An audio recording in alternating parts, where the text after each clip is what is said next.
Hello friends. Study with RPG class में मैं हूं राजेंद्र प्रसाद गौड़। आज की यह वीडियो उन समस्त परीक्षार्थियों के लिए समर्पित है जो हाल ही में सीटेट व टेट की परीक्षा देने जा रहे हैं। वीडियो शुरू करने से पहले ज़िंदगी के एक बहुत बड़ा एक्सपीरियंस जो आपके साथ शेयर करना चाहता हूं। एक ज़िंदगी के बहुत बड़ा लंबा अंतराल जो हमने अध्ययन और अध्यापन में खर्च किया है, उसमें हमने पाया ये सरकारी नौकरी हासिल करना बड़े गर्व और सम्मान की बात होती है। और दोस्तों, और उनमें क्योंकि यहाँ से वह पैसा तो कमाता ही है, साथ में सम्मान हासिल करता है और साथ ही साथ अध्यापक बनना और भी गर्व की बात होती है, क्योंकि बहुत सारे बच्चों के भाग्य का विधाता बनता है।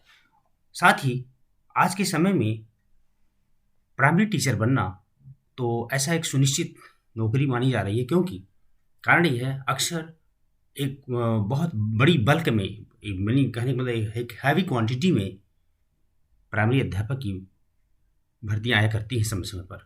और इसमें ये लगता है कि अगर आप मेहनत करते हैं ईमानदारी के साथ तो आप इसमें श्योर सक्सेस होते हैं। और इससे पहले कि सुपर टेट के पहले एक टेट परीक्षा होती है, जो मान कर चलें कि अगर आप उसको पास कर लेते हैं तो आप मान लीजिए कि 50% लड़ाई हमने हासिल कर ली है। और कारण होता है जब आप टेट क्वालिफाइड होते हैं तभी वो सुपर टेट के लिए क्वालिफाइड होते हैं। तो दोस्तों, वीडियो चलिए हम शुरू करते हैं। और वीडियो शुरू करने से पहले हम बता दें, हमने टेट के लिए एक सीरीज चलाई है जो समय समय पर आपको मिलता रहेगा। और इस वीडियो में 25 क्वेश्चन का सेट है। आप एक से बढ़कर महत्वपूर्ण प्रश्न है, आप जरूर पढ़िएगा। क्वेश्चन नंबर 1 है, मनुष्य जो कुछ बनना होता है प्रारंभ के 4-5 वर्षों में बन जाता है। किसने कहा? यह कथन किसका है कि मनुष्य जो कुछ बनना होता है प्रारंभ के 4-5 वर्षों में बन जाता है? तो विकल्प है, फ्रायड ने कहा था, क्रो ने कहा था, स्किनर ने, या न्यूमैन ने। तो दोस्तों, इस प्रश्न का सही उत्तर है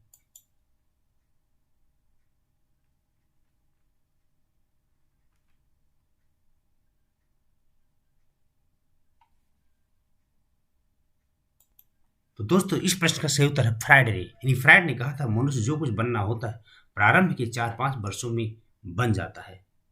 तो हम अगले प्रश्न पर चलते हैं। दोस्तों, इससे पहले हम बता दें कि बच्चे विविध विधियों से सीखते हैं, क्योंकि इनमें आनुवंशिक गुण और पर्यावरण बहुत बड़े मायने रखता है। और कुछ बच्चे ऐसे होते हैं जो सीख कर ज़्यादा पढ़ते हैं, कुछ ऐसे होते हैं जो करके सीखते हैं, और कुछ ऐसे होते हैं जो लिख करके याद करते हैं। यानी हर बच्चों में सीखने की जो रेशियो होता है वो अलग अलग होता है। लेकिन हमारी संपूर्ण शिक्षा पद्धति यह निर्भर करती है कि बच्चों के सर्वांगीण विकास करने के लिए, और सर्वांगीण विकास करने के लिए तमाम सारी तकनीकी का प्रयोग शिक्षा शास्त्रियों मनोवैज्ञानिकों के द्वारा ये तमाम विधियों का आविष्कार किया गया। जैसे कि आप कह सकते हैं, जैसे कि थॉर्नडाइक का संबंधवादी सिद्धांत, पावलोव का व कार्लाइल का अनुबंध सिद्धांत, स्किनर का क्रिया प्रसूत या अनुबंध का सिद्धांत, हल का प्रबलन सिद्धांत, आदि आदि। तो हम अगले प्रश्न में चलते हैं दोस्तों। और अगला प्रश्न होगा, तो प्रश्न नंबर 2 होगा,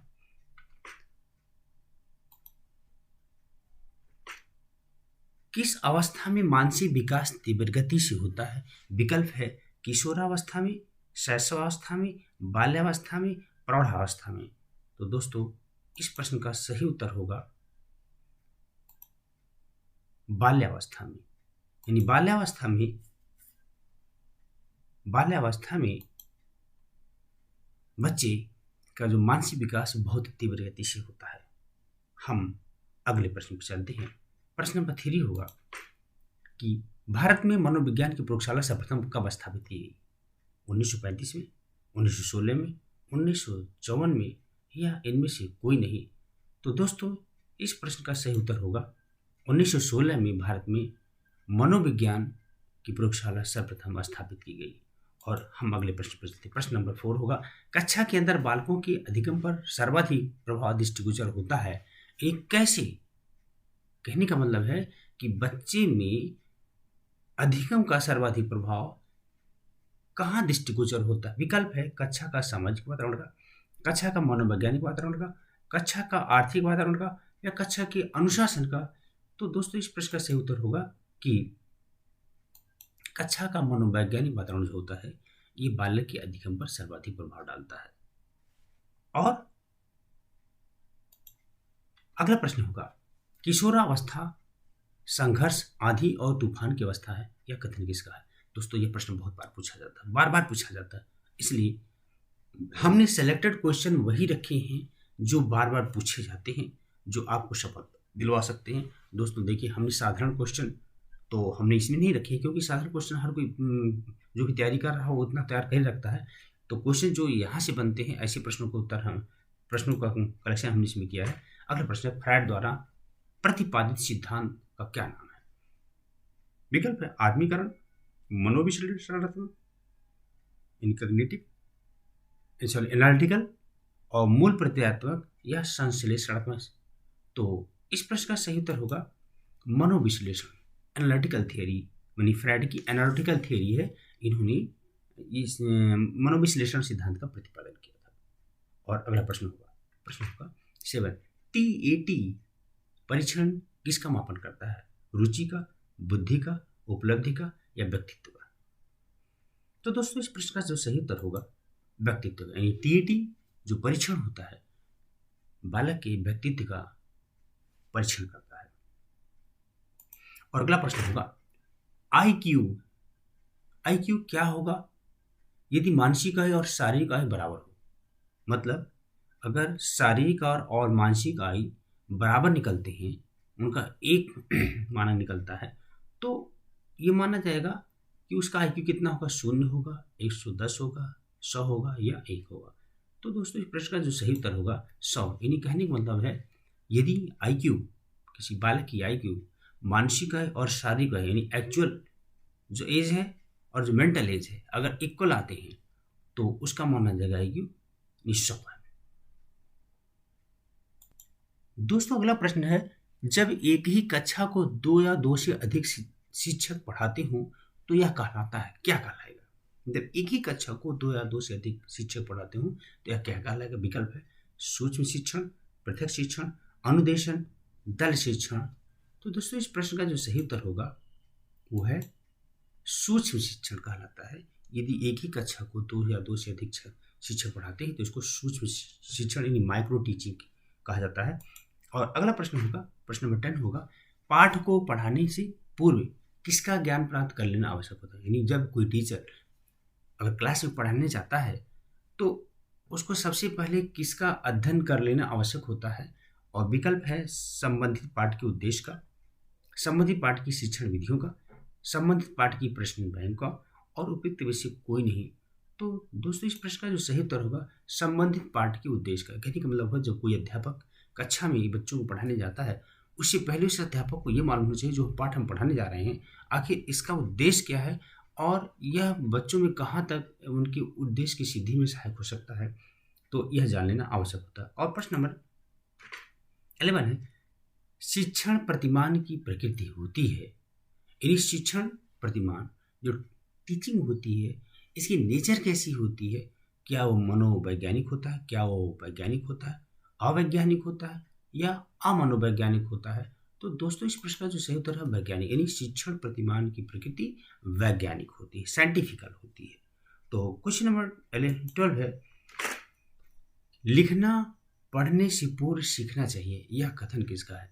लिखना, जैसा कि हम लोग जानते हैं जब बच्चों का दाखिला स्कूल में होता है तो उसमें होता है लिखना पढ़ने से पूर्व सीखना चाहिए। मतलब ये होता है, देखिए जब बच्चा नर्सरी केजी में, अब तो नर्सरी केजी क्लासेस चल चुकी हैं, जब कक्षा 1 में हम लोग पहले पढ़ते थे, जब एडिशन होता है तो उसमें सबसे पहले बच्चों को मौखिक रूप से खूब रटाया जाता है, उसके बाद लिखना सिखाया जाता है।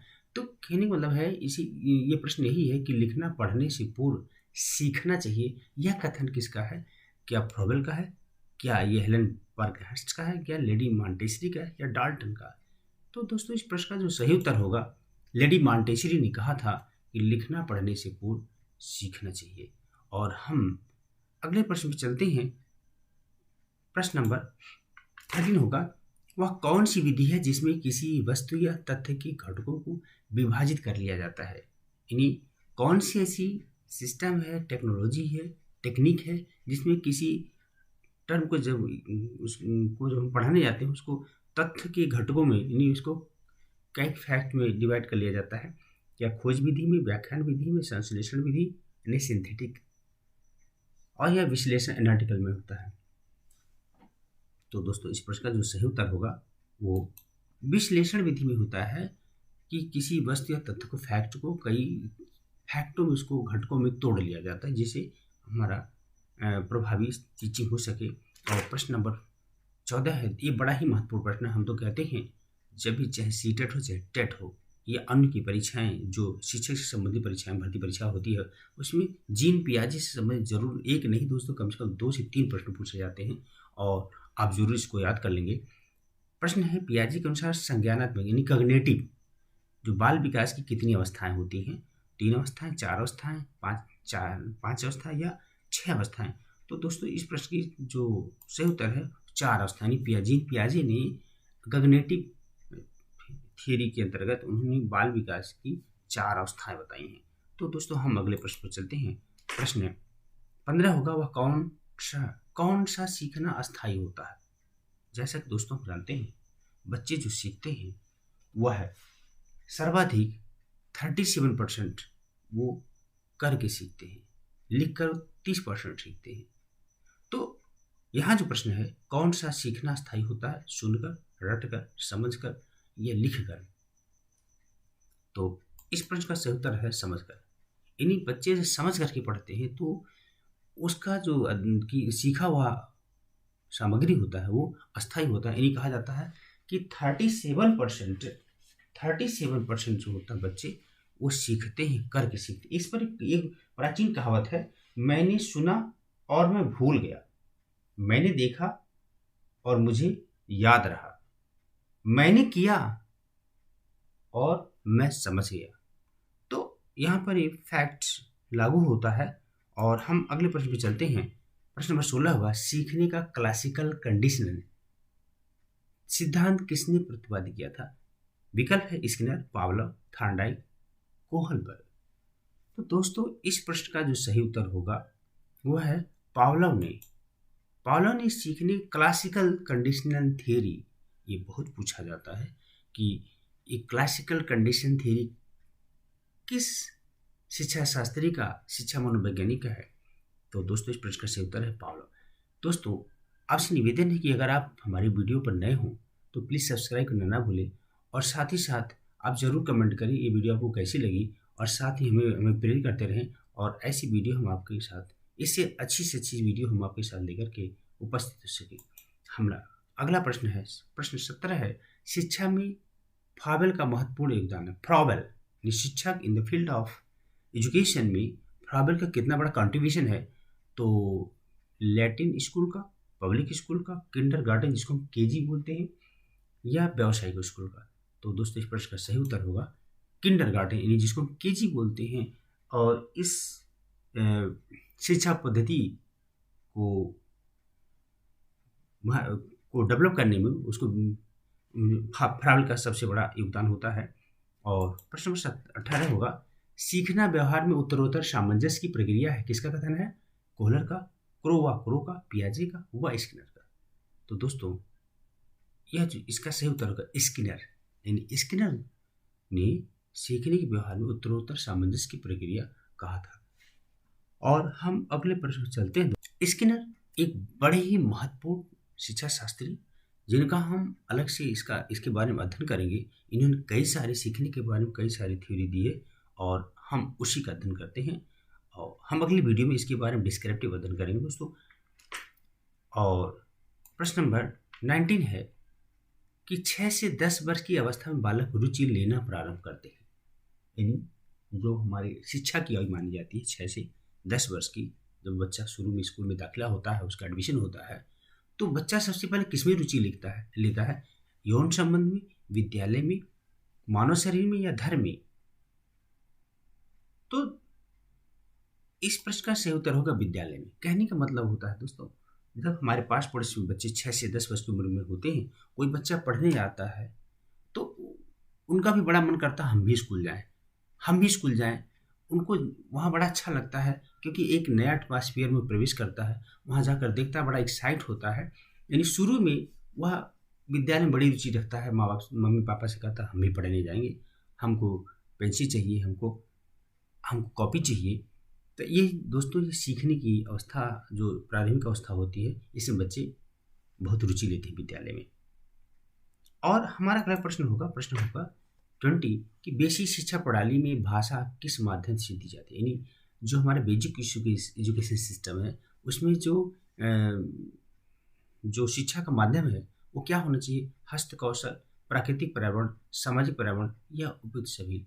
तो दोस्तों इस प्रश्न का सही उत्तर होगा प्राकृतिक पर्यावरण ही बेसिक एजुकेशन लेवल में भाषा के माध्यम से दिया जाना चाहिए, क्योंकि आज पर्यावरण यानी प्रकृति के बारे में जानना समझना, उसके प्रति जागरूक होना, जागरूक करना, ये बड़ा ही महत्वपूर्ण हो चुका है। क्योंकि आज जिस तरह से प्राकृतिक का संतुलन बिगड़ता जा रहा है और उसके बिगड़ने से तमाम प्रकार की प्राकृतिक आपदाएं आ रही हैं, हम समस्त मानव इस चीज़ को समझ चुके हैं कि कितना हम प्राकृतिक पर्यावरण का दोहन कर रहे हैं और उसके प्रतिफल में हम क्या देख रहे हैं। तो तमाम सारी घातक बीमारियां या भूकंप, ऐसी तमाम प्राकृतिक आपदाएं, कभी बाढ़, कहीं सूखा, ये देखे जा रहे हैं। तो आज हम प्रकृति के प्रति पर्यावरण को जाने, समझे और समझाएं, यह बड़ा ही महत्वपूर्ण विषय बन चुका है दोस्तों। भविष्य भविष्य की को ख्याल में रखते हुए हमें इसका ख्याल रखना बहुत ज़रूरी होता है। और हम अगले प्रश्न पर चलते हैं। क्वेश्चन नंबर 21 है, कक्षा में बालक सर्वाधिक मात्रा में किससे सीखता है? तो दोस्तों हमें लगता है, मैं इसके लिए सॉरी चाहता हूँ, ये क्वेश्चन से रिपीट हो गया है, सुनकर देखकर करके या इनमें से कोई नहीं। तो दोस्तों कक्षा में बालक सर्वाधिक देख कर सीखता है और इस प्रश्न का सही उत्तर होगा बी, यानी बच्चा कक्षा में सर्वाधिक देख करके सीखता है। और प्रश्न नंबर 22 है, वर्तमान समय में NCERT national education research and training की कुल कितनी क्षेत्रीय संस्थाएं हैं? 4, 2, 3 या 5? यह कई बार पूछा गया, बार बार पूछा गया है दोस्तों, बहुत बार पूछा गया है परीक्षाओं में। तो हमें जान लेना चाहिए कि, और इस प्रश्न का सही उत्तर होगा दोस्तों 5। यानी वर्तमान समय में NCERT कुल हमारे देश में 5 संस्थाएं, क्षेत्रीय संस्थाएं हैं। ये कई बार प्रश्न पूछा गया है। और हम अगले प्रश्न पर चलते हैं। प्रश्न नंबर 23, वुड का घोषणा पत्र भारत कब आया? 1835 में, 1854 में, 1873 में और 1857 में? तो इस प्रश्न का जो सही उत्तर होगा दोस्तों 1854 में इसी वुड डिस्पैच घोषणा पत्र के अंतर्गत यह घोषणा किया गया था कि यहाँ के लोगों को, भारत के लोगों को शिक्षा वेस्टर्न कल्चर में दिया जाए, तो पाश्चात्य शिक्षा का अध्ययन कराया जाए उनको, इस पर जोर दिया गया था वुड के घोषणा पत्र में। तो दोस्तों अगले प्रश्न पर चलते हैं और प्रश्न है, किस समिति के द्वारा प्राथमिक स्तर पर छात्रों के शैक्षिक बोझ को कम करने हेतु सुझाव था? ये बड़ा महत्वपूर्ण प्रश्न है, कई बार पूछा गया, बहुत बार पूछा गया है।